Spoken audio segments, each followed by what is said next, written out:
कैसा रहा आठवां एपिसोड? 8वां और 9वां इकट्ठा हो गया। बड़ा आसान है, वो भी एंटी स्टेट है, वो भी एंटी स्टेट है, वो भी एंटी स्टेट है। सारा पाकिस्तानी भाई एंटी स्टेट है। कभी बतौर इमरान रियाज खान बतौर शख्स जो है वो कोई जुबान दे दी हो, कभी तोड़ने की रवायत है? यार अदालत को लिख के दिया था, जज साहिबान ने कहा था कि हमारे लिए इतना काफी है। मुझे बांध लिया जज साहब के इस जुमले ने। क्या कभी सोचा है कि ये क्यों एप्रीहेंशन है, क्या इनका खदशा है, क्या ऐसी बात है? मैं कोई डराने वाला आदमी नहीं हूँ, ना मैं कोई दहशतगर्द हूँ। मेरे ख्याल में जिद दहशत। एयरपोर्ट पे हमारे साथ बड़ा बदकिस्मत किस्म का वाकया हुआ कि थे पुलिस वाले लेकिन सिविल कपड़ों में थे। मुझे लगता है पहले इदारे पुलिस को गंदा करते थे, पुलिस इदारों को गंदा कर रहे हैं। इमरान रियाज को हज से रोकना, ये इस मुल्क की तुमने कौन सी सर्विस की है? जिस आदमी का नाम इस्तेमाल किया गया ना, उसका कोई कसूर नहीं।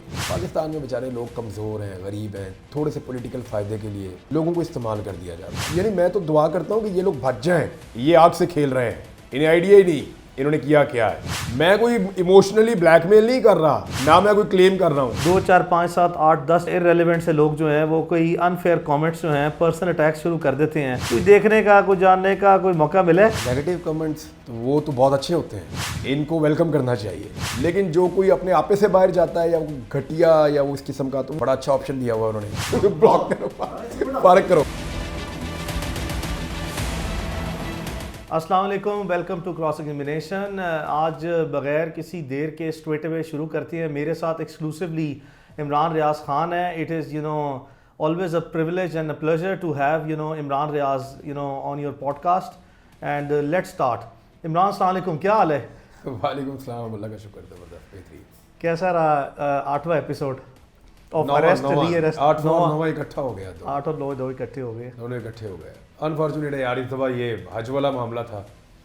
मैंने बड़ी बड़ी गिरावट एक्सपेक्ट की इस निज़ाम से। मैंने कहा ये भी कर सकते हैं, ये भी कर सकते हैं। ये मुझे लगता था नहीं कर सकते।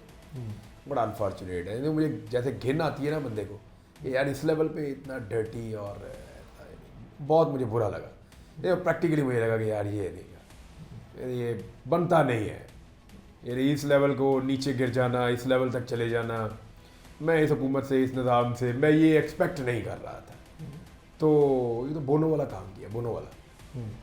तो मैं chief justice Islamabad high court Khwaja Mohammad Aamir साहब को जो है वो कोट करूँगा। हमारी एक PCL ECL की पटिशन जिस वक्त दूसरा राउंड था वो कंक्लूड हो रही थी, तो उन्होंने एक बड़े इंटरेस्टिंग रिमार्क्स दिए। उन्होंने ये कहा कि ये जो फेडरेशन ऑफ पाकिस्तान के रिप्रेजेंटेटिव हैं, जो डिप्टी अटॉर्नी जनरल्स हैं, या जो स्टेट काउंसिल्स हैं, या जो उनके रिप्रेजेंटेटिव मिनिस्ट्री ऑफ इंटीरियर के हैं, ये तो नहीं कहेंगे। लेकिन चले मैं आपको बता देता हूँ कि ये इनका खदशा ये है कि मोहम्मद इमरान रियाज खान जो है वो उनकी अप्रीहेंशन है कि बाहर जाएंगे तो वापस नहीं आएंगे। और दूसरा उन्होंने कहा कि मुमकिना तौर पर फ्यूचरिस्टिक खदशात का इज़हार किया कि ये एंटी स्टेट एक्टिविटीज़ जो हैं वो करेंगे। तो जिस पे फिर बाद में जजमेंट भी आई। वो तो मैंने पाकिस्तान में भी बम बना बना के पुलिस वालों को मारे हैं। हाँ, तो अगर यही एंटी स्टेट एक्टिविटी है तो वो तो उस पर तो मुझे अदालत ने छोड़ दिया था। अब वो बम बना के जो मारे हैं वो 13 साढ़े 13 महीने बाद इनको याद आया एक दिन के बम बना के मारे हैं। तो अदालत ने अपने जो ऑर्डर है उसमें होल्ड किया कि ये यार मैं एक बात बताऊँ, ये बड़ा आसान है। वो भी एंटी स्टेट है, वो भी एंटी स्टेट है, वो भी एंटी स्टेट है। सारा पाकिस्तानी भाई एंटी स्टेट है। बस जो बात ना सुने, या जो सवाल पूछे, या जो कानून की, आइन की बात करे, जो जमहूरियत की बात करे, जो आज़ादी इज़हार राय की बात करे, वो एंटी स्टेट है बस। और जो बंदा वो बात करे जो बात उसको पढ़ाई जाती है, वो एंटी स्टेट नहीं है। यानी एक दौर में हम भी बड़े मुहिब्बे वतन हुआ करते थे। हाँ। एक दौर था हमारे भी जो है ना, वो झंडे गाड़े जाते थे। ये बड़े पेट्रियाटिक है। जनाब बड़े पैट्रियाटिक हैं, ये तो कमाल लोग हैं, ये वो। फिर हमें समझ आई कि नहीं यार, जमहूरियत तो कुछ और कह रही है। एक्चुअली माशरत उलूम की किताबें पढ़ पढ़ के ना सारा दिमाग ही खराब हुआ है। पूरी कौम को जो है ना वो एक अलग ट्रैक पे चढ़ाया हुआ था। और लोगों को समझ आई कि यार पूरी दुनिया में डेमोक्रेसी किसी और तरह है, हमारे किसी और तरह है। पूरी दुनिया में रूल ऑफ लॉ किसी और तरह है, हमारे किसी और तरह है। पूरी दुनिया में जमहूरियत किसी और को कहते हैं, हमारे यहाँ किसी और को कहते हैं। पूरी दुनिया में आज़ादी इज़हार राय का मतलब कुछ और है, हमारे यहाँ पे कुछ और है। तो जब लोगों ने ग्लोबल विलेज एक्चुअली एक दिन बनना था ना यार, और बन गया। आप हमें 88 में गालिबन ये शुरू हुआ, ये फाइबर ऑप्टिक्स का ये सारी दुनिया में बिछना शुरू हुई ना।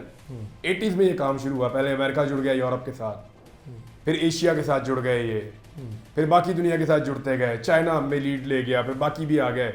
रशियंस हैं, उन्होंने अपने आप को जोड़ दिया दुनिया के साथ। तो ग्लोबल विलेज बन गया एक। तो जब ग्लोबल विलेज बनना था तो एक्चुअली लोगों को धोखे का पता चल जाना था। हुआ क्या, हम लोगों को एक शराब में एक धोखे में रखा गया। हम लोगों में तो बड़ा मेहरबानी की परवेज मुशर्रफ ने, उन्होंने हमें दुनिया के साथ जोड़ दिया। तो जब कनेक्टिविटी बढ़ती गई, नवाज शरीफ के दौर में इसका आगाज हो गया था 90s में आई थिंक, परवेज मुशर्रफ के दौर में इसकी बड़ा एक्सीलेंट काम हुआ। कम्युनिकेशन बैरियर्स खत्म होते गए तेजी से, खत्म हो गया ना। आपके पास ग्लोबल विलेज बन गया, दुनिया की इंफॉर्मेशन पाकिस्तान के साथ मैच, पाकिस्तान के अंदर आगे सेम टाइम में गिरना शुरू हो गई। तो होना क्या था, शुरू में तो हमने उनकी इंटरटेनमेंट लिया। शौक क्या होता है, देखें वो शहर कैसे हैं, देखें वो इलाके कैसे हैं, देखें उनके लोग कैसे हैं, उनकी लैंग्वेज कैसी है, उनका कल्चर कैसा है। तो आहिस्ता आहिस्ता फिर आप ये भी देखते हैं ना कि उनका कानून कैसा है, फिर आप ये भी देखते हैं कि उनकी डेमोक्रेसी कैसी है, फिर आप ये देखते हैं कि वहाँ रूल ऑफ लॉ कैसा है, फिर आप ये देखते हैं कि बाकी चीज़ें उनकी सोसाइटी में आपसे बेहतर और बुरी क्या है। तो जब ये कंपैरिजन होना शुरू हुआ तो अल्टीमेटली उसका ये रिएक्शन आना था। It is natural. हाँ, या तो आप हमें एक बबल के अंदर बंद रखते हमेशा, और उस बबल के अंदर हमें रख के उसी बबल के अंदर, कुएं का मेंढक जैसे कहते हैं, कुएं का मेंढक जब तक कुएं में रहता है ना उसको लगता है यही दुनिया है। जिस दिन वो बाहर निकलता है तो वो कहता है ये दुनिया है। उसको आप उठा के उससे बड़ी जगह पे डालेंगे, वो कहेगा ये दुनिया है। तो एक्चुअली उसकी दुनिया उतनी होती है जितनी जगह पे वो रहता है। तो हम एक छोटी दुनिया में रहते थे। जब दुनिया ग्लोबल विलेज बनी तो ये पूरा का पूरा पैराडाइम शिफ्ट आना था। अब ये आ गया है, इसको अब बर्दाश्त कीजिए। तो पाकिस्तान में जो है ना वो anti state activity, may be बड़ा आसान, और हो सकता है फ्यूचर में, हो सकता है may be anti state activity. यार हो सकता है फ्यूचर में मैं कोई एंटी स्टेट एक्टिविटी करूं, यानी ये एक उसके अंदर जुमला था जी हाँ।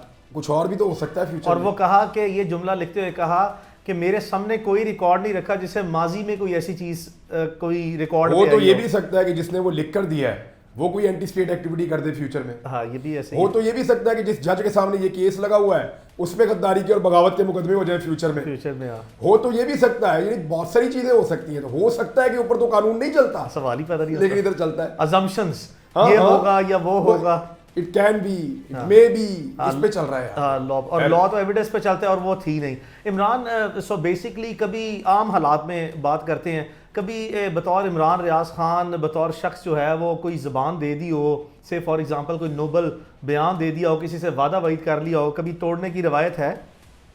यार अदालत को लिख के दिया था, मैं वही कह रहा हूँ कि अच्छा, और वो और हल्फन लिख के दिया था, और एफिडेविट लिख के जज दिया था। साहिबान ने कहा था कि हमारे लिए इतना काफी है। मुझे बांध लिया जज साहब के इस जुमले ने। यानी उन्होंने कहा दो मुअज्जिज जज सामने बैठे हुए हैं ऊपर इंसाफ के कुर्सियों के ऊपर, उन्होंने कहा कि हमारे लिए काफी है, इसने लिख कर दे दिया है। मैं उसके बोझ के नीचे ही दब गया था। हाउ इज इट पॉसिबल कि आप उससे भाग जाए फिर? अली हमारे पास क्या है, देखो गौर करें, what we have, credibility. Now that's the only thing, integrity and credibility. ये तो सिर्फ इसलिए कि मैं कहीं सैर करना चाहता हूं मैं वो दान कर दूंगा, पॉसिबल ही नहीं। या मैं वो पागल हूं? Once you breach एक ही that, चीज है जिसको हम एंजॉय कर सकते हैं, हमारी इंटीग्रिटी है, हमारी क्रेडिबिलिटी है। आप ये देखें ना इन्होंने कितने मुकदमे किए हमारे ऊपर, वो बोरी पड़ी हुई है आपके पास। हाँ, तो बोरी मैं इस नोट्स दफा तो बोरियों में वो- लेके जाता हूँ। अब मजदूर भी एक रखो साथ, वो रख लिया हुआ है क्योंकि हाँ वो एक है पहलवान वो लेकर पहले हमारे साथ सिर्फ ये अली के साथ एक दो जूनियर होते थे, क्लर्क एक था और एक जूनियर कौंसल साथ होता था। अब एक मजदूर भी होता है जो बोरी उठा के मेरे केसों की साथ लेके जाता है अदालत में। और मैंने इस दफा देखा बहुत बड़ी बोरी थी, अब बहुत बड़ी बोरी होगी। मैं तो कह रहा सर बोरी पड़नी अब वो पड़ेगी। बोरी भर के केस है, उनमें एक भी केस है कि झूठी खबर दी थी? नहीं, ऐसा कोई केस नहीं है। गद्दारियां उसमें हैं, दहशतगर्दियां उसमें हैं, करप्शनें उसमें हैं, धोखा उसमें है, पता नहीं लड़ाई झगड़े का मुकदमा उसमें है, पता नहीं क्या कुछ है उसमें, बेशक गद्दारियों के, बगावतों के बहुत सारे मुकदमे हैं उसमें। एक मुकदमा नहीं है कि ये वाली खबर फेक न्यूज़ थी या ये वाली खबर झूठी खबर थी और ये नहीं देनी चाहिए थी, इसका जवाब दो आप। ऐसी कोई चीज नहीं, एक ऐसा मुकदमा नहीं है, कोई ऐसी चीज नहीं। और रिकॉर्ड के लिए कर दो, जो असल काम है उसके ऊपर तो मुकदमा कर लें आप। ओवर एंड अबव इमरान, एक फेडरेशन ऑफ पाकिस्तान की सेटिस्फेक्शन भी जो है कोर्ट ऑर्डर पे हमने कराई थी। 1 मिलियन का एक पे ऑर्डर जो है वो बॉन्ड भी जो है वो सेक्रेटरी मिनिस्ट्री ऑफ इंटीरियर के कहने पे जमा कराया है। वो सेक्रेटरी साहब के पास में गया, खुरम आगा साहब, तो मैंने कहा शायद कोई बहुत बड़ी गारंटी ये मांग लेंगे। इन्होंने बुलाया, बड़ा मुंह फाड़ के गारंटी मांगेंगे। उन्होंने कहा 1 मिलियन की गारंटी। वो उसी वक्त वहाँ मेरा सिद्दीक बैठा, सिद्दीक ने वही दे दी गारंटी। देखा आप कहाँ लाहौर जाएंगे, लाहौर जा गया, वो बनवाएंगे पेपर सारे, अभी मैं देता हूँ। सिद्दीक जान ने वही बैठे बैठे दे दी, उन्होंने कहा ये हो गई। मैंने उनको कहा, मैंने कहा मेरी सारी जायदादें भी रखते ना, मुझे कोई प्रॉब्लम नहीं थी। ऑफ कोर्स मैं जिस सफर पे जा रहा हूँ भाई सारा कुछ ही रखो, मैनू जान दो। लेकिन वो बड़ी अजीब हरकत है। वैसे सेक्रेटरी साहब तो फंस गए मेरे ख्याल में। हाँ सर, वो कंटेम्प्ट ऑफ कोर्ट की पिटिशन हमने इनिशिएट की है। अभी ऑनरेबल जज साहब जो हैं वो मौजूद नहीं थे, ही वाज ऑन लीव, जिसकी वजह से वो टेकअप नहीं हुई। बट ऑब्वियसली क्योंकि ये डीबी है ना, 2 जजेस डिविजनल बेंच, जी हाँ, तो ये ईद के बाद लग जाएगी 100% जो उनसे लग जाएगी।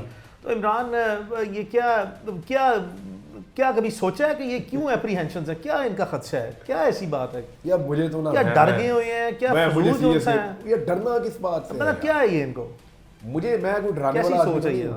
मैं कोई डराने वाला आदमी नहीं हूँ, ना मैं कोई दहशतगर्द हूँ, ना मैं कोई इस तरह का वो बंदा हूँ। मेरे ख्याल में जिद है शायद। मेरा भी यही ख्याल है। मुझे ज़ाती तौर पे लगता है कि अना और जिद का मामला है, कि जिद है भाई, इसको तकलीफ देनी है। तो वो जिसने ये आइडिया निकाला था उसका आइडिया ठीक था, यानी मुझे बुरा लगा है। मैं सीरियसली आपको बता रहा हूँ कि इसको हजम करना मेरे लिए मुश्किल था कि यार ये क्या है।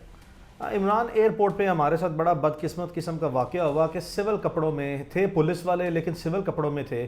तो ये पुलिस ने क्या अपने बाकी रियासती इदारों के साथ जो है वो दुश्मनी करना शुरू कर दिया कि उनको भेस बदल के उनको जो सा बदनाम मुझे लगता है पहले इदारे पुलिस को गंदा करते थे, पुलिस इदारों को गंदा कर रही है उनका भेस बदल के। यानी वो सादा कपड़े, मुंह पे उसी तरह नकाब, उसी तरह की कार्रवाई, उसी तरह की हरकतें, और साफियों के कानों में कह भी रहे हैं तानू नहीं पता सी कौन है गया। देखो बिलियंस ऑफ रुपीस का मैं समझता हूँ, इतना बिलियंस ऑफ रुपीस का बजट है पुलिस का, एक दूसरे को जो है ना वो गंदा कर रहे हैं। एक ऑर्गेनाइज्ड फोर्स है। हो क्या रहा है देखें, समझे, इसके अंदर तो कोई अच्छाई तो नहीं निकलने वाली ना। और भाई इमरान रियाज को हज से रोकना, ये इस मुल्क की तुमने कौन सी सर्विस की है? ना कोई सर्विस नहीं है। मैं उधर जाता पाकिस्तान के लिए दुआई करनी थी मैंने, डिस सर्विस है ये, अपने लिए, अपनी फैमिली के लिए, पाकिस्तान के लिए, दोस्तों के लिए, और मैंने दुआई करनी थी। हो सकता है मेरी सुनी जाती।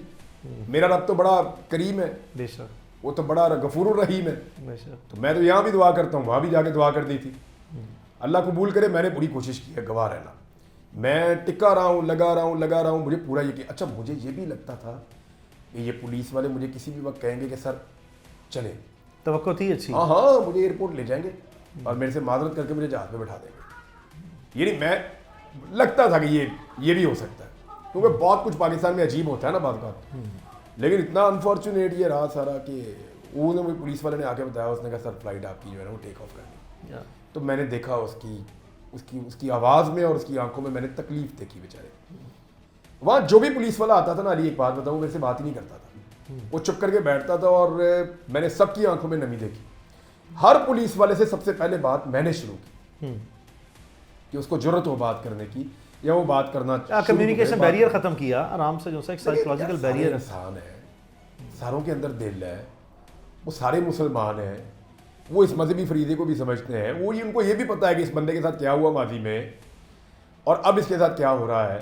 हम जिस मुकदमे में इसको उठा के लाए हैं, ये बेशर्मी, डिटाई, बेवकूफ़ी, और मैं कौन से मेरे मुंह से कोई और बात ना निकल जाए, तो वो तो एक घटिया तरीन मुकदमा है जिसमें हम उठा कर लाए हैं। एक रेंटेड कंप्लेनेंट लफ्ज़ मेरे से नहीं पूछा इन्वेस्टिगेशन। मैंने उसे कहा भी, मैं कह यार कोई पूछ ला भाई, तनख्वाह तो हलाल कर दो अपनी। तो हंस रहा था। वो कहता है सर क्या पूछे, पता ही है आपको पता है क्या हो रहा है। इमरान, ये एक पहले तो था कि खुद ही कोई भी पुलिस वाला या कोई FIA वाला या कोई एंटी करप्शन की सोर्स रिपोर्ट, इस तरह की चीज़ें सामने आती थी। तो अब रेंटेड कंप्लेनेंट भी जो है वो सामने आना शुरू हो गए हैं। और रेंटेड कंप्लेनेंट भी वो लोग जो कि इनकम्बेंट गवर्नमेंट की, जिस पे आप पॉलिसीज़ पे रिपीटेडली क्रिटिसाइज़ करते हैं, जो पब्लिक वेलफेयर के या पब्लिक इंटरेस्ट के खिलाफ पॉलिसीज़ हैं, वो अब उन्हीं का रेंटेड कंप्लेनेंट लेके आना। फिर बड़े मैं एक बात कहूँ अली, पता क्या, हाँ, जिस आदमी का नाम इस्तेमाल किया गया ना, उसका कोई कसूर नहीं। पाकिस्तान में बेचारे लोग कमज़ोर हैं, गरीब हैं, थोड़े से पॉलिटिकल फ़ायदे के लिए, थोड़े से माली फ़ायदे के लिए लोगों को इस्तेमाल कर दिया जाता है। लेकिन अगर वो बंदा सुन रहा है तो उसको इस बात का एहसास होना चाहिए, ये उसने हुदूदुल्लाह से खेला। वो जाए और जाकर किसी आलिम दीन से पूछे कि मैंने एक हाजी को एहराम में हज पे जाने से रुकवा दिया क्योंकि मैंने एक झूठा मुकदमा करवाया था, मैं इस्तेमाल हो गया ऐसे काम के लिए, मैं ऐसे काम के लिए इस्तेमाल हुआ। फिर वो अल्लाह से माफ़ी मांगे, और अगर उसके अंदर ज़्यादा इखलाकी ज़रूरत है तो फिर वो पब्लिकली भी आकर बता दे कि उसने ये क्या किया और क्यों किया। लेकिन उसके लिए उसको प्रॉब्लम बहुत हो जाएगी, मेरी यानी मैं तो दुआ करता हूँ कि ये लोग बच जाएं, ये लोग बच जाएं। ये आग से खेल रहे हैं, इन्हें आइडिया ही नहीं इन्होंने किया क्या है। ये इस्लाम को पढ़े, सूरह हज को पढ़ें, ये देखें कि अबू जहल ने रोका था। रोकने वाले जो है वो किस कैटेगरी में जाकर खड़े होते हैं, उनकी कैटेगरी के अंदर अपने आप को शामिल ना करें, अपने आप को निकालें इसमें से। और इस्लामी तारीख इन लोगों को किस नज़रिए से या किस रुख से और किस राय से जो है वो जानते हैं। मैं कोई इमोशनली ब्लैकमेल नहीं कर रहा, ना मैं कोई क्लेम कर रहा हूँ। और भाई जिसने ये मुकदमा करवाया है ना, और जिसने ये मुकदमा झूठा दर्ज किया है, वो पुलिस वाला भी, वो अपने मोहल्ले के मौलवी से जाके पूछ ले कि भाई हमने ये कर दिया है, बताएं अब इसकी रेमेडी क्या है, बताएं हमने जो किया है उसका अंजाम क्या है। सिर्फ जाके अपने मोहल्ले के मौलवी से पूछ लें, किसी आलम दीन से पूछ लें और अपना बंदोबस्त करें। उसके बाद तो मैंने मामला अल्लाह पे छोड़ा, अल्लाह पे छोड़ा। ये एक बड़ी अनोखी सी एक हमारे साथ सूरत हाल पेश आई, एक खुशनुमा किस्म का वाक़या हुआ। ये इस FIR में एक डॉक्टर अरशद नामी आदमी जो है, इसको कभी जानते हैं, कभी मिले हैं इससे पहले?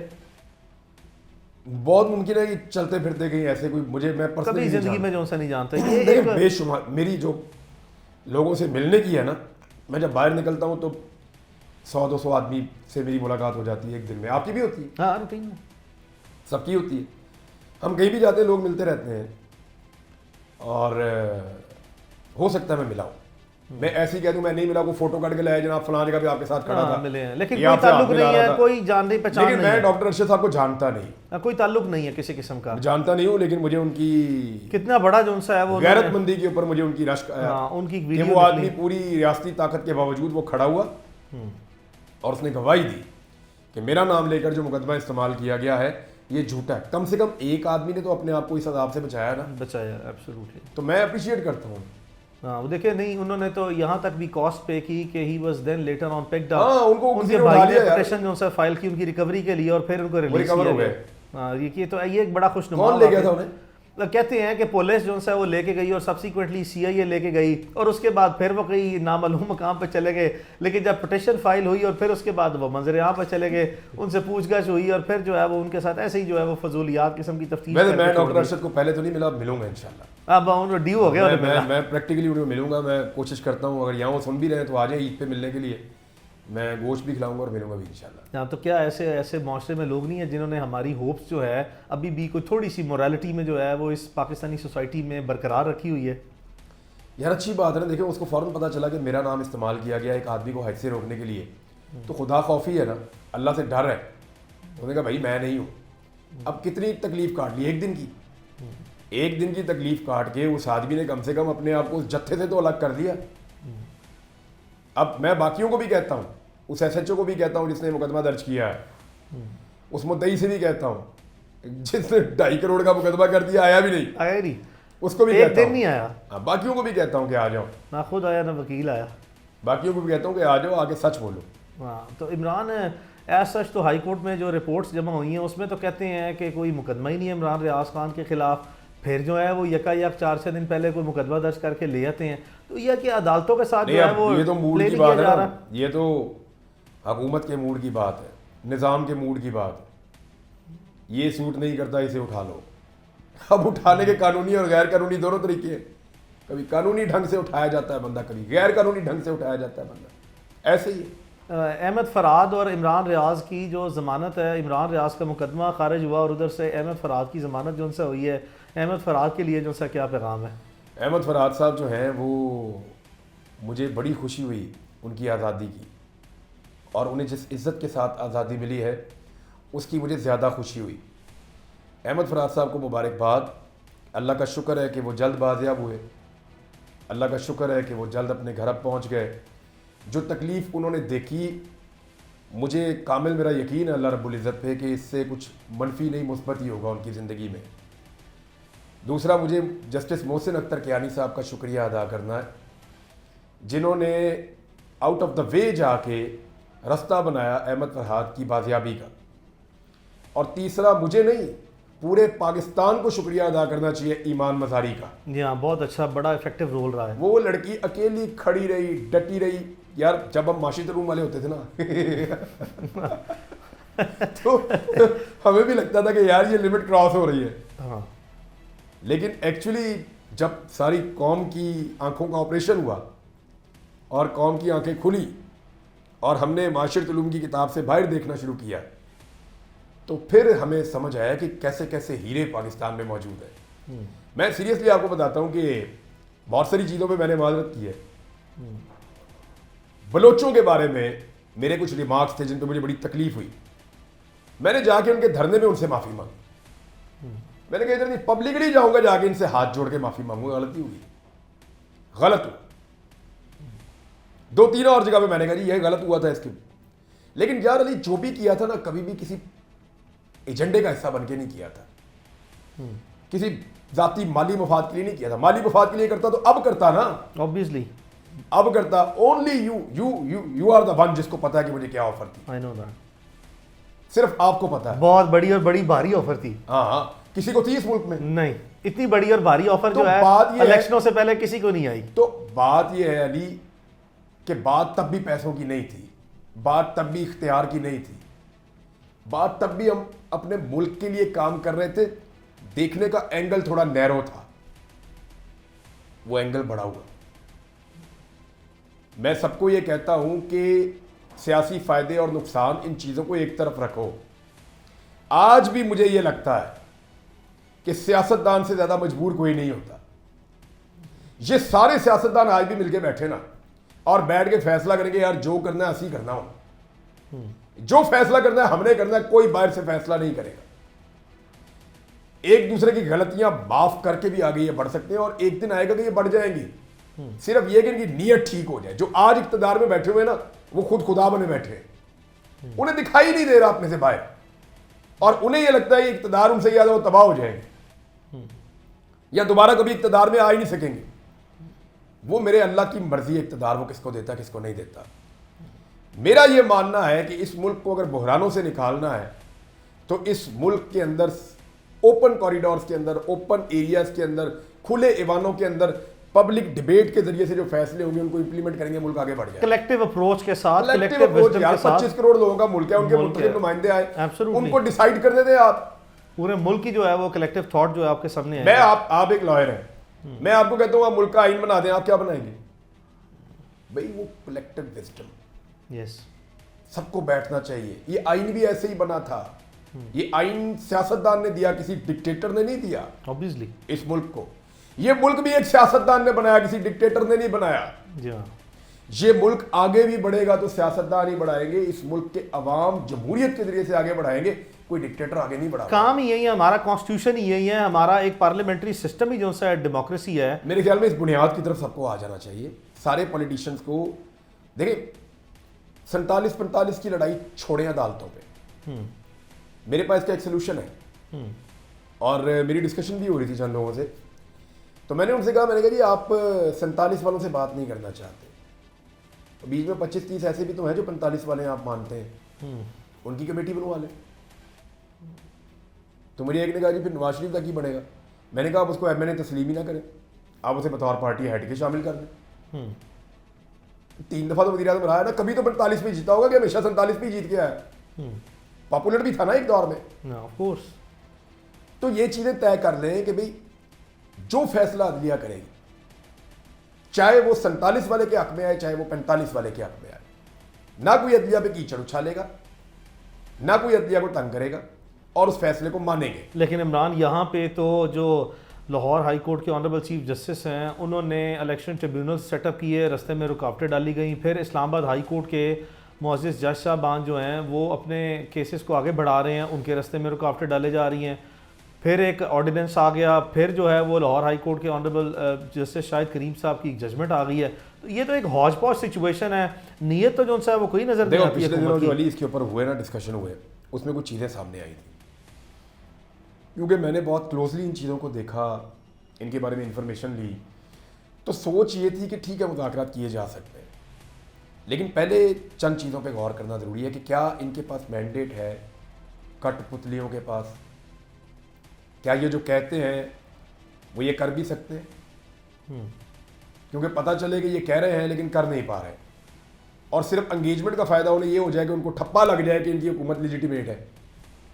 इमरान खान इनको ये भी नहीं देना चाहता। तो जो हुकूमत है इस वक्त वो इतनी कमज़ोर पोजीशन में है कि अपोजिशन उसके साथ बैठकर बड़े मामला तय ही नहीं कर सकती। जो बहुत बड़े बड़े मामला हैं वो उनको तय ही नहीं कर सकती, इसलिए कि उन्हें लगता है कि हुकूमत की ये कैपेसिटी नहीं है। अब आज उन्होंने एक बड़ी अजीब बात की, उन्होंने कहा जी आप पहले अपनी कैपेसिटी जो है वो प्रूव कर दें, एनओसी तो दिखाओगे, तुम मुज़ाकरात कर सकते हो। इतनी आपकी जो है वो सुनी जाएगी या मानी जाएगी। इससे ज़्यादा पैथेटिक क्या सिचुएशन होगी कि आज की अपोजिशन, आज की हुकूमत को ये सवाल उठा रही है कि भाई ताड़ी गल सुनी भी जाती है कि नहीं, अपना वजूद साबित करो। तो कम से कम अपने आप को अपने पाँव पे तो खड़ा करें ना, चीज़ों को ओन तो करें ना कि वी आर द गवर्नमेंट, हमारे पास इख्तियार है, हम जो कहेंगे वो होगा और हम अपना वादा पूरा करने की कैपेसिटी रखते हैं, हम कर सकते हैं। इमरान, ये जो जजेस ने एक बड़ा कोई ऑनरेबल किस्म का एक हम प्रैक्टिस या एक ट्रेंड देख रहे हैं कि बहुत से जजेस जो हैं वो अपनी जुडिशल इंटेग्रिटी, जुडिशल इंडिपेंडेंस को जेलसली सेफगार्ड करते हुए अपनी जुरिस्डिक्शन में किसी को इनक्रोच अपॉन करने के लिए अलाउ बिल्कुल नहीं कर रहे, स्पेस नहीं दे रहे। ये जो ट्रेंड इस वक्त हमारे जजेस में इस्लामाबाद से लेकर लाहौर, सरगोदा से लेकर मियाँ वाली और पूरे मुल्क में आप नज़र आना शुरू हो गया, पेशावर हाई कोर्ट तक भी और बाकी दीगर ममालिक, दीगर मुल्क के हिस्सों में, ये कितना खुशाइंदा है हमारी सोसाइटी के लिए। और ये एक रियासती, एक one of the pillars of the state है जुडिशरी, एक सोसाइटी में बैलेंस कायम करने के लिए ये कितना ज़रूरी है और किस तरह। मेरी ना उमर अयूब साहब से बात हुई थी, ये सरगोदा वाला जो इंसिडेंट हुआ, वो वहाँ पे गए थे अदालत में पेश होने के लिए, पूरा निज़ाम उनको रोकने के लिए लग गया था। गवर्नमेंट ऑफ पंजाब ने कुछ अहकाम जारी किए थे, उसके बाद कुछ हमारी एजेंसीज हैं वो भी वहाँ पे मौजूद थी, तो अदलिया के ऊपर एक बड़ा प्रेशर आया उस दिन वहाँ पे, और बड़ी लड़ाई सारा दिन चलती रही, गोली छोली भी चली वहाँ पे, बंदे भी जख्मी हुए वहाँ पे। उमर अयूब को अदालत में पेश नहीं होने दिया गया कि इसकी गैर हाजिरी की वजह से कुछ इश्तिहारी करें, काबू करें इसको।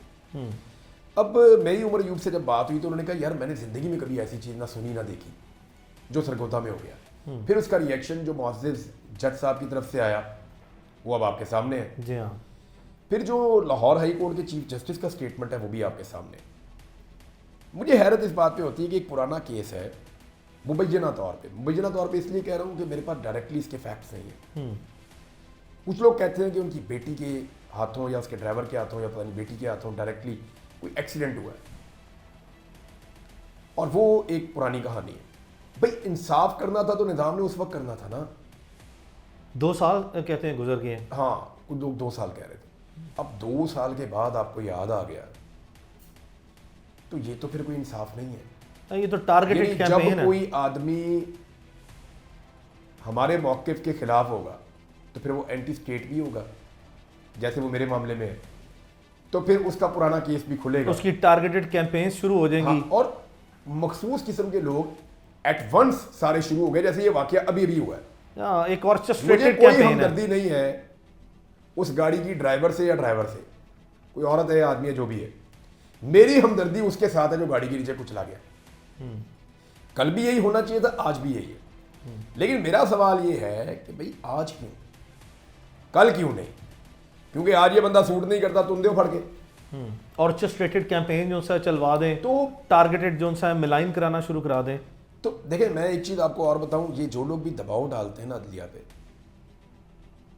और जब अदलिया वापस रिटेलिएट करती है या वो अपने आप को निकालने की कोशिश करती है सिनेरियो में, स्ट्रांगली रिएक्ट करते हैं मोस्ट ऑफ द टाइम, उनको भी खुश होना चाहिए। याद रखें अदलिया अपने आप को नहीं छुड़ा रही, वो इस मुल्क में रूल ऑफ लॉ लेकर आना चाह रही है। एब्सोल्युटली। अगर इस मुल्क में रूल ऑफ लॉ आ गया ना तो यकीन करें इस मुल्क के सारे मामला ठीक हो जाएंगे। फिर ये जो एक्स्ट्रा एफर्ट करनी पड़ती है ना हमारे इदारों को, ये भी नहीं करनी पड़ेगी। सिर्फ रूल ऑफ लॉ आने दें इस मुल्क में, और अल्लाह करेगा इंशाल्लाह आ जाएगा। तो इमरान, ये जो आगे आने वाले महीने हैं, जुलाई, अगस्त, सितंबर, कहा जाता है ये बड़े ही इंटरेस्टिंग किस्म के पॉलिटिकल सिनेरियोज लेके आ रहे हैं। सुप्रीम कोर्ट ऑफ पाकिस्तान में बड़े ही इंपॉर्टेंट केसेस हैं, one of which in my opinion जो सबसे इंपॉर्टेंट केसेस हैं उनमें एक रिज़र्व सीट्स वाला केस है, फिर मिलिट्री ट्रायल्स वाले केसेस हैं, फिर हम देख रहे हैं कि इसी तरह बहुत से इलेक्शन ट्रिब्यूनल्स ने अब फर्दर प्रोसीड करना शुरू कर दिया है। एक नीचे इस्लामाबाद हाई कोर्ट की सिचुएशन है, लाहौर हाई कोर्ट की सिचुएशन है, तो ये एक एक्यूमुलेटिव किस्म की जो सुप्रीम कोर्ट ऑफ पाकिस्तान या इस्लामाबाद या लाहौर हाई कोर्ट में इकट्ठी करके लिटिगेशन पेंडिंग है, ये तो बड़ी गेम चेंजर किस्म की जो सा लिटिगेशन आ रही है आगे। अली उसमें जो सबसे बड़ा मुकदमा था इमरान खान के खिलाफ, वो तो उसने जीत लिया, साइफर वाला, उसमें से तो वो निकल गया। अब आ जाए आप इस बात पे कि जो मखसूस नशिस्तों वाला केस है उसके दो पहलू हैं।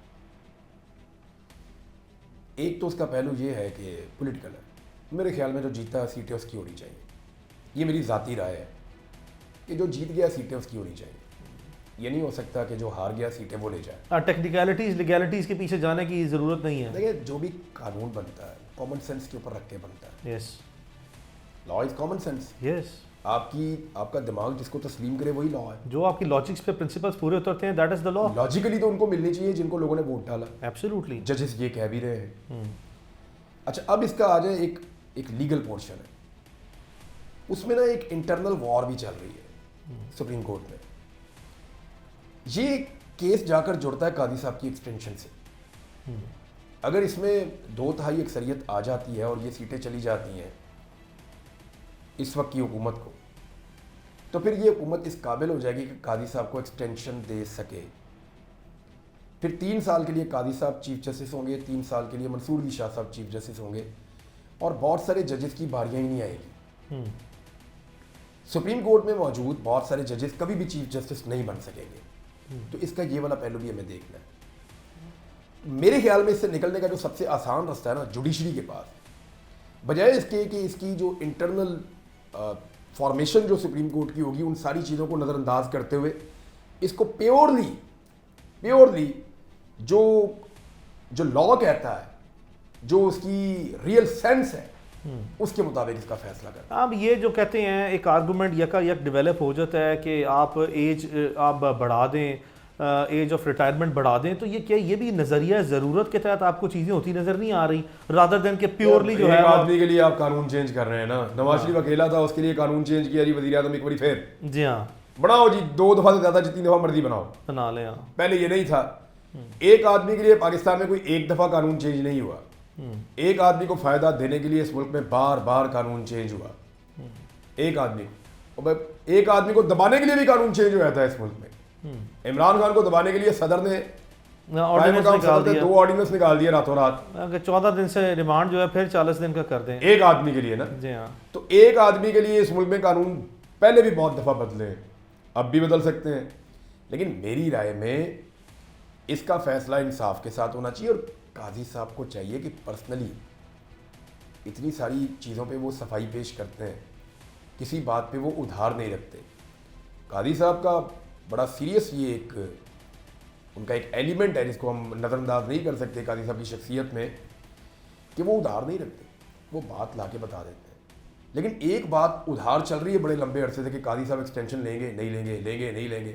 भाई आप आकर बताएं, वहाँ पे बेंच में आप बैठते हैं रोजाना कि भाई मुझे अगर एक्सटेंशन देंगे भी तो मैं नहीं लूँगा, और अगर ये कोई कानून बनाएंगे भी तो मेरे बाद वाले पे इम्प्लीमेंट कर दें, मेरे पे नहीं होगा।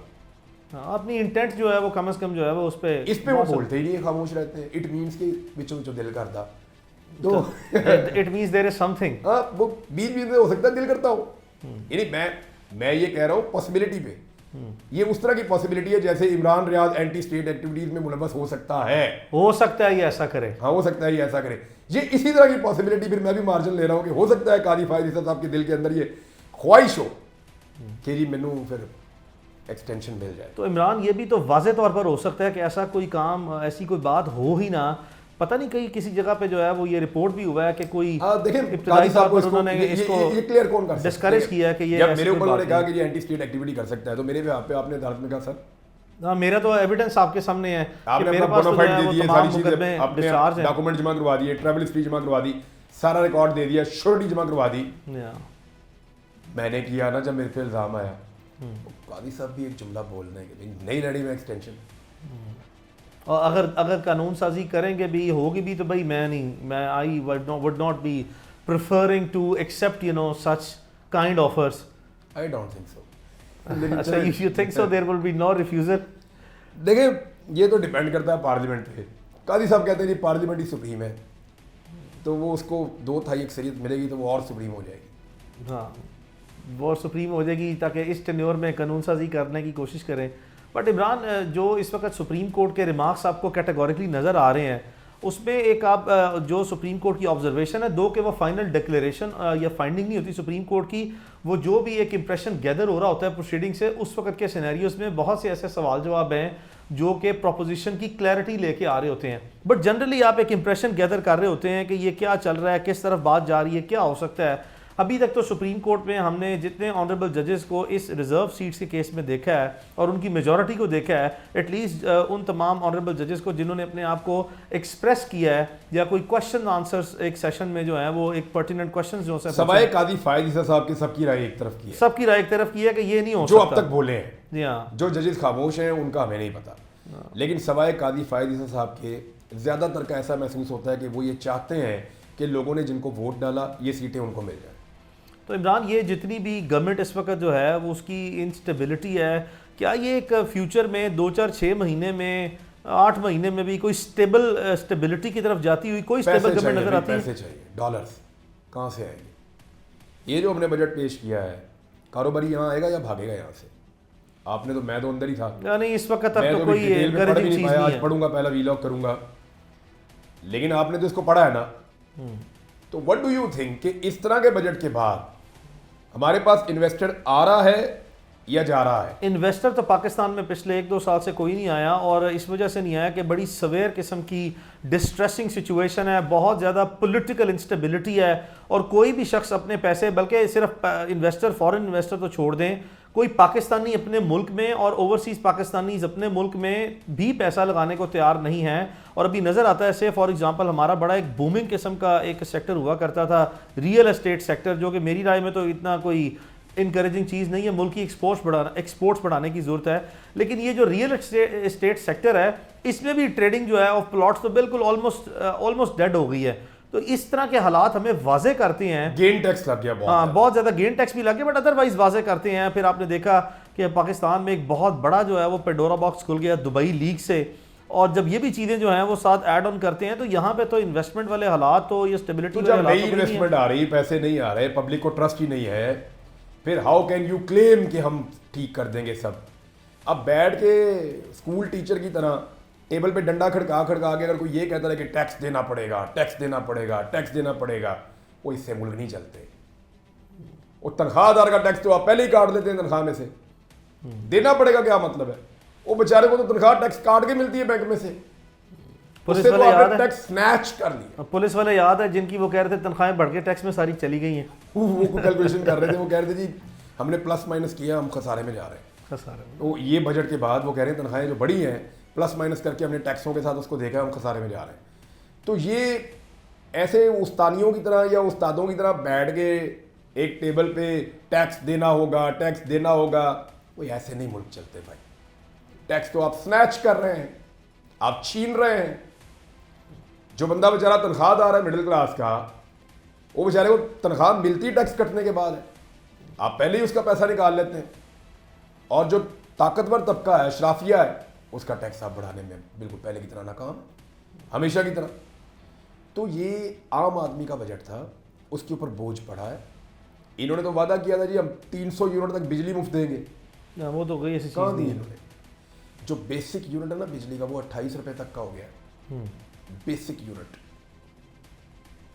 मैं टैक्सेस की बात नहीं कर रहा, बाकी चीज़ों की बात नहीं कर रहा। और 65 रुपए का लोगों को यूनिट पड़ रहा है।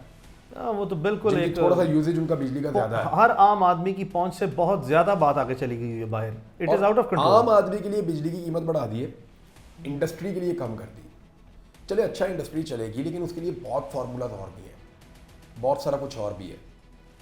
ये मेरे हिसाब में जो मिडिल क्लास है उसकी ज़िंदगी को अजीरन करने के अलावा इस हुकूमत ने और कुछ नहीं किया। जो वादे इन्होंने किए थे कि हम ये पूरे करेंगे, उनमें से कोई वादा पूरा नहीं किया। जाओ किसानों से पूछो, झोलियाँ उठा उठा के बदवाएं दे रहे हैं इस बात। झोलियाँ उठा उठा के मेरा किसान बदवाएं दे रहा है कि मेरी गंदम पड़ी हुई है, रोज कुड़ता है वो अपनी गंदम को देख के बेचारा। उसके बाद वो गोदाम भी नहीं है, वो रखे कहाँ बेचारा? तूड़ी थोड़ी है, गंदम है यार, गंदम नहीं संभाली जाती है ऐसे। इस लेवल पे स्टोर नहीं हो सकती। उसको कीड़े पड़ जाते हैं, उसको आगे बरसात आ रही है, बारिशें आ जाती है मूनसून के सीजन में, वो बेचारे के 2 कमरों का उसका कोठा होता है, वो बेचारा अपनी गंदम संभाले, अपने बच्चे संभाले। तो पॉसिबल नहीं है उनके लिए। ट्रकों के अंदर गंदम पड़ी हुई है, मीलों तक लाइनें लगी हुई है। ले ही नहीं रहा कोई। जिन लोगों ने ज्यादा गंदम लगाई थी वो परेशान, वो सर पकड़ के बैठे होंगे, इसको निकाले कहां पे हम। जो खरीदता है वो इतनी कम पैसों में लेता है, कॉस्ट भी पूरी नहीं होती, अगली फसल कैसे लगाएंगे। सो इमरान, मैं let's make an assessment, US, China, Saudi Arabia, UAE, Qatar और नन, क्या समझ आती है कहाँ से हमें मैसिव किस्म की फाइनेंशियल इन्वेस्टमेंट जो है वो आने का इम्कान है? तमाम जगहों से है, चंद जगहों से है, या कहीं से भी नहीं है? सबसे ले लिए हुए हैं, सबसे ले लिए हुए पैसे इन्होंने जब से ही आए। पैसे आपके अकाउंटों में पड़े हुए थे, आपने खर्च कर दिए हैं। अब आप उनसे सिर्फ ये कह सकते हैं कि सर जी थोड़ा वेट कर दो, वापस कर देंगे। अब आप सिर्फ उस किस्त में जो आपने उनको देनी है उसमें रिलीफ मांग सकते हैं। सबसे ले लिए हुए हैं आपने पैसे, ठीक ठाक पैसे ले लिए हुए हैं, और कितने लेने हैं आपने उनसे? वो अपने लोगों को पालेंगे या आपको पालेंगे? वो कारोबार करना चाहते हैं, अब आप उनको अपने एसेट बेचें। अली, मैं एक चीज़ आपको क्लियर करता हूँ, इन्वेस्टमेंट में और अपने असासे बेचने में बहुत फ़र्क होता है। जब आप अपना असासा बेचते हैं तो वो इन्वेस्टमेंट नहीं होती, वो आप अपनी एक दुकान चलती हुई बेच रहे होते हैं। अपने से बेहतर सेल्समैन को वो ज़्यादा अच्छी बेच लेगा आपकी दुकान में चीज़ें। ये इन्वेस्टमेंट नहीं हो रही, हम चीज़ों को मिक्सअप कर रहे हैं। फलां मुल्क आया, साड़ी फलां चीज़ खरीद ली, ये बड़ी इन्वेस्टमेंट। कौन सी इन्वेस्टमेंट यार? आपका अपना इदारा था, आपसे चला नहीं, कोई और आया, उन्होंने कहा जा तेनों काम ही नहीं आंदा, मैं चला देता हूँ। उसने आपसे ले लिया, आपको उसने भीख दे दी, अब वो चला रहा है इदारा। इन्वेस्टमेंट नहीं है, ये बेच रहे हैं आप अपना मुल्क, अपने मुल्क के इदारे जो आपसे नहीं चले, क्योंकि आप नाअहल हैं, नकम्मे हैं, नखट्टू हैं, आपसे काम हुआ ही नहीं। यार दुनिया की एयरलाइन ने एक दौर में पीआईए से सीखा था, हमने खड़ी की थी एयरलाइंस गल्फ की, आज हम उन्हें बेच रहे हैं कि जी हमसे ये नहीं चल रही। वाई? सफाई हम नहीं कर सकते, एयरलाइन हम नहीं चला सकते, स्टील मिल हमसे नहीं चलती, रेलवे हमसे नहीं चलती, सड़क बनाने का पूरा मुल्क ही ठेके पे दे दो किसी को। फिर ये तो हम तो बड़ी अनफॉर्चुनेट सिचुएशन यार, सब्जी मंडी तो चलाने की औकात नहीं है, एक टूल प्लाजा आप पाकिस्तान में चला नहीं सकते, बांस लटकाए हुए हैं आपने वहां पे यूं करके। जी हाँ, थ्रू आउट पूरी दुनिया में सिस्टम बदल गए हैं। और जहां से तुम रोजाना पैसे इकट्ठे कर रहे हो और बेशर्मो, वहां पे तो कोई बेहतर चीज लगा लो, बंदे को गुजरने का मजा ही आ जाए। वो आगे डंडे लेके बंदे बैठे होते हैं। ये टूल प्लाजा क्यों लेते हैं? ताकि सड़क की मुरम्मत करें, मेंटेनेंस, रिपेयरिंग एंड मेंटेनेंस।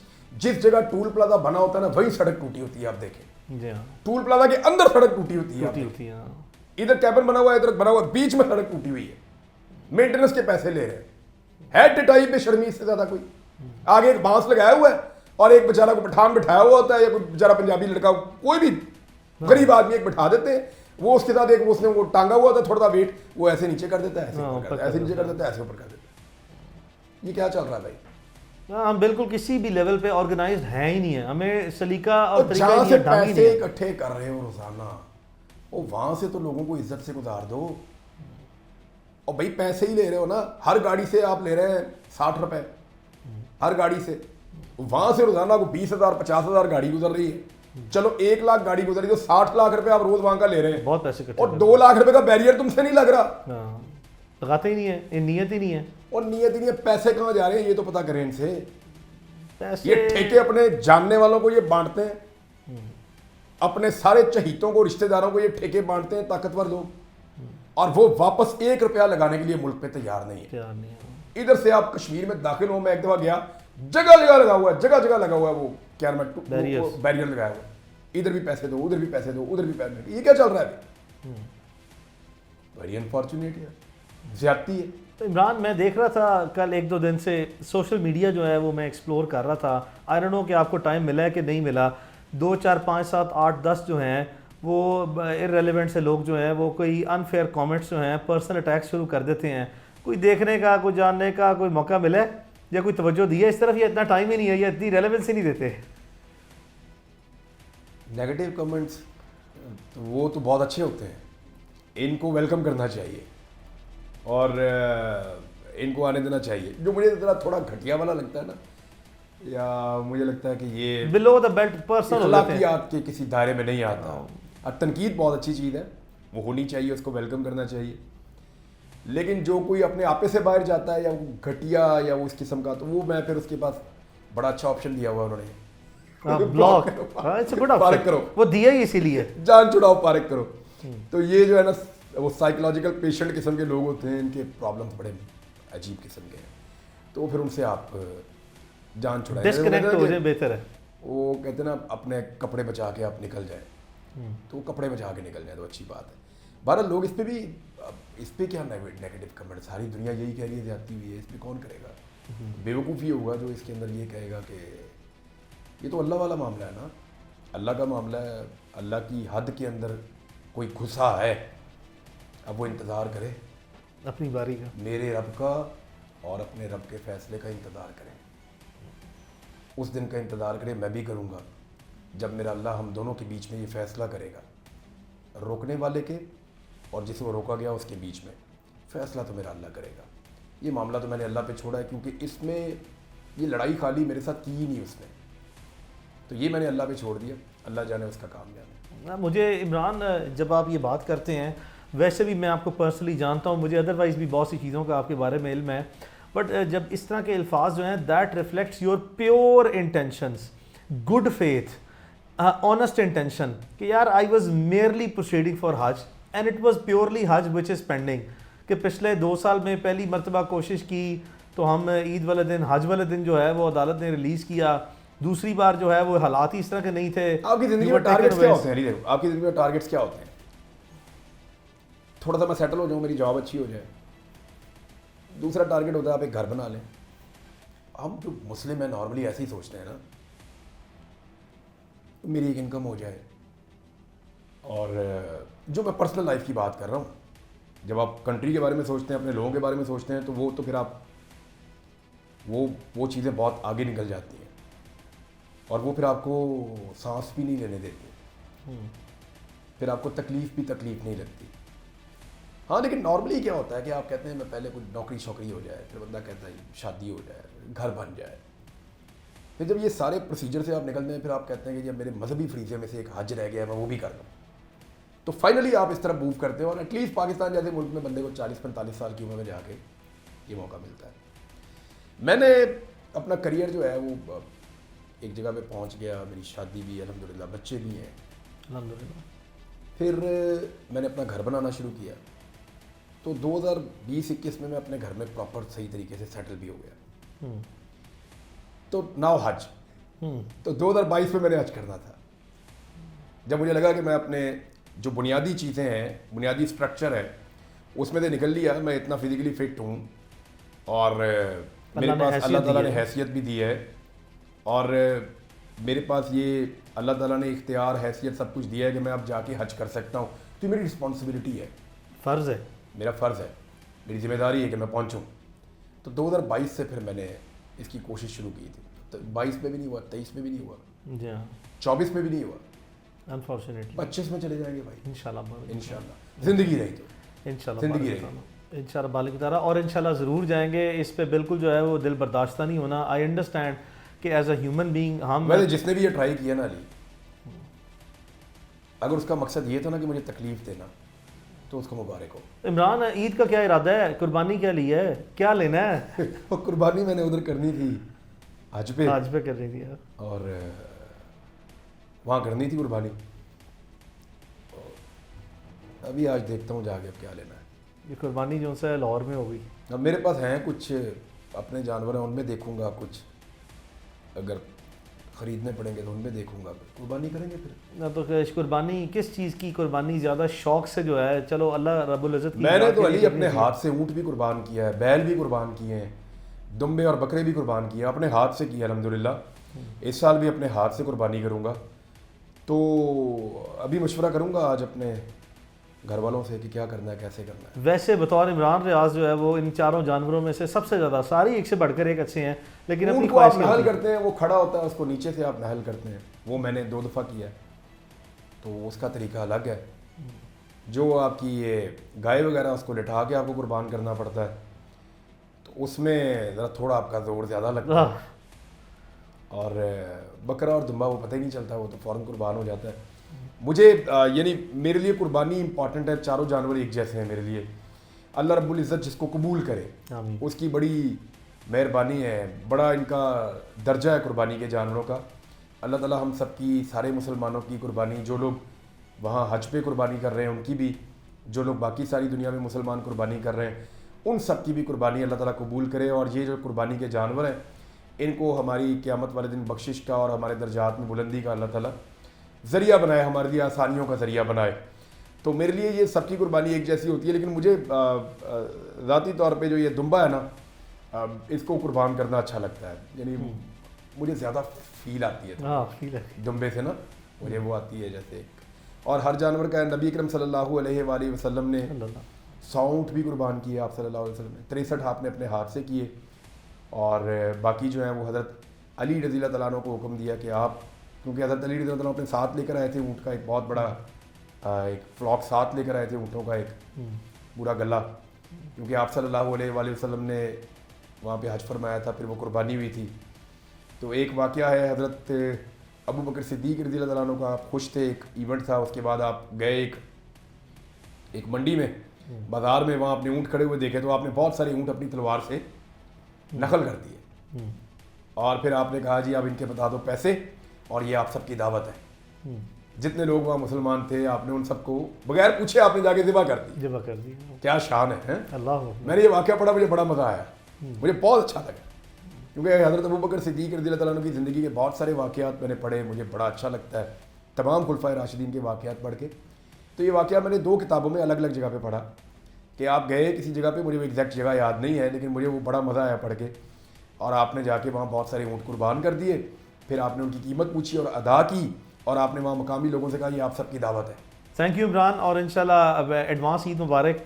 अल्लाह ताला जो सा है वो आने वाली ईद आपके इस चैनल के तवस्सुत से आपके तमाम सुनने वालों को, देखने वालों को, जितने लोग आपको बहुत ज़्यादा पसंद करते हैं उनको, जो लोग थोड़ा सा कम पसंद करते हैं उनको, और जो बहुत ही ज़्यादा पसंद करते हैं उन सबको बहुत बहुत ईद मुबारक। खैर मुबारक, आपका बहुत बहुत शुक्रिया। It was once again a very wonderful session, meaningful conversation, and as promised always के we will have much more इंशाल्लाह इन टाइम्स टू कम इंशाल्लाह। बहुत शुक्रिया, थैंक यू इमरान।